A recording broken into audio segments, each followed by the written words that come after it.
Welcome everyone back to Sustainability in Motion, our newsletter of Next Year Projects. I'm Mark, co-founder and CEO of Next Year Projects, and today I have a new guest. Welcome, Victoria. Thank you, Mark. Victoria is our head of Sustainability Advisory and focusing on change management and organizational development, in other words, consulting. So Victoria, today you started the practice of the Sustainability Advisory team. Could you get the public up to speed on how you started the practice? Absolutely. So I started at Next Year Projects 2 years ago.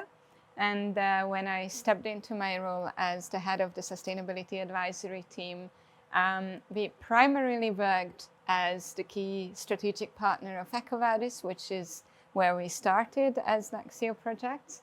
And most of our services of this team also focused around EcoVadis assessment support, also making sense of the EcoVadis assessment results and helping companies really getting the best out of their assessments and moving to the next step. However, in the meantime, our clients started coming back to us, also asking, can you help us also moving forward, moving into slightly different directions beyond EcoVadis?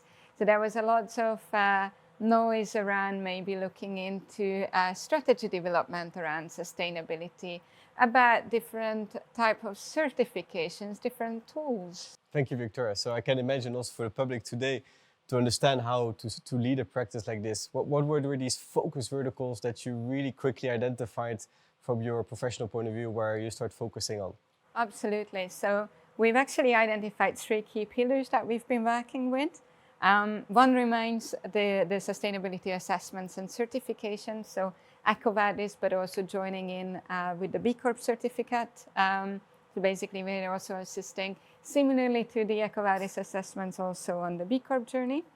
Then the next big pillar is sustainability strategy, also coming out of that need I just explained, where we start basically assessing a company. Where do you come from as of today? Where do you stand? Where do you want to go? How can you bridge that gap really? And then build a sustainability strategy around that.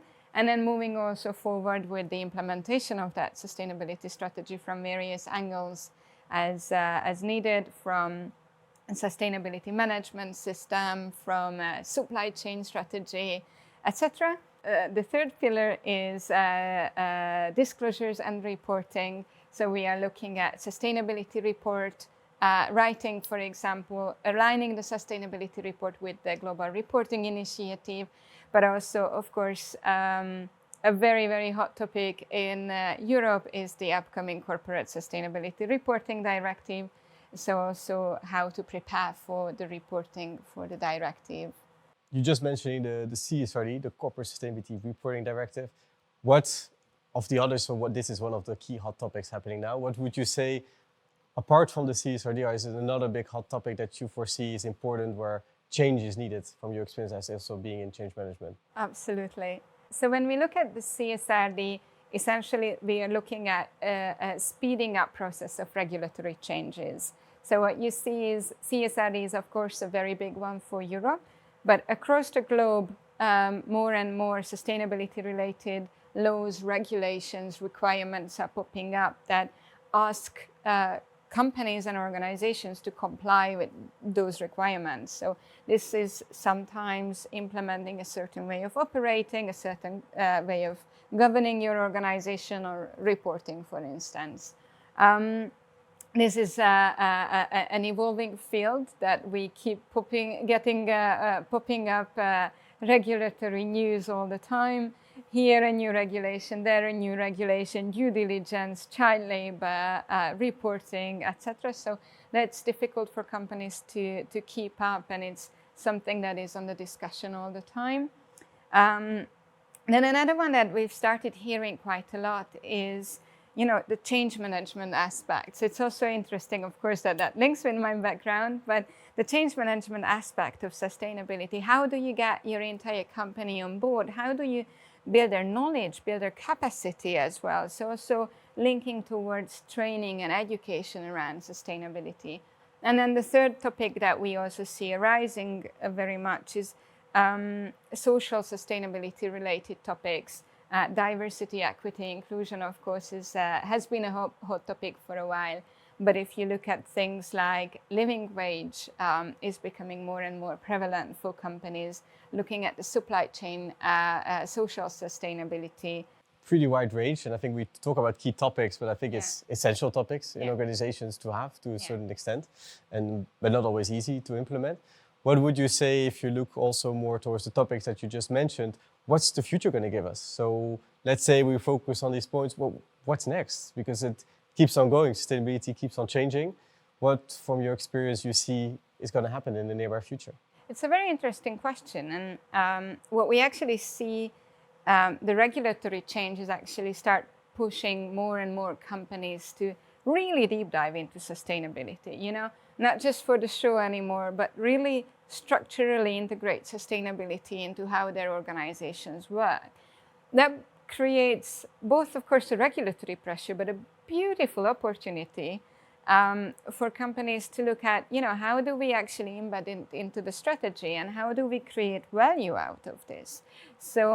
And it's also going to push companies, if compliance is currently here in terms of, what is required for compliance, is pushing it all the way through for having a strategy, having a proper governance model, having embedded it into all of your operations. So, reality in a few years where, for example, CSRD is going to be fully up and running is going to be completely different in terms of sustainability than reality is today. And I think that's a beautiful opportunity for organizations to really build a transformation process around sustainability. In terms of training, that comes with the whole operationalization of that strategy you're building for the compliance. So that's also really bringing everybody on board. I think, again, a beautiful opportunity to engage people into that journey and to hear their voice as well. What do they want? What do they see? How to actually integrate sustainability into the organizations? And then the social part that we mentioned is both internally, but very interestingly, how does it actually translate then into the supply chain aspect of your sustainability strategy? So how do you actually trace down the social side and the social aspects of your supply chain management in Tier 1, Tier 2, Tier 3, and ensure that, for example, living wage is paid across the entire supply chain? So very, very interesting opportunities are arising, I think, and beautiful to see this moving forward. Super interesting insights, Victoria. Thank you, of course, and great for the public to see how this is evolving. I asked the same question also to César. What would be that one tip that you foresee now that we could give to the public with regards to where we're standing now, how they could prepare from really that element, what you say, from compliance to becoming more purpose-driven? What would be these first steps in compliance that you would recommend to the public? Number one, embrace the change. That's a good point. Sometimes when it's pushed from a regulatory environment, we like to murmur about it and be a little bit upset, but it's also a beautiful opportunity. Yeah. And the other one is really start preparing early and in advance. And I can't highlight that enough. Actually doing this whole process, integrating sustainability into your entire system, it is not a 2 minutes work. It's not a week or a month's work either.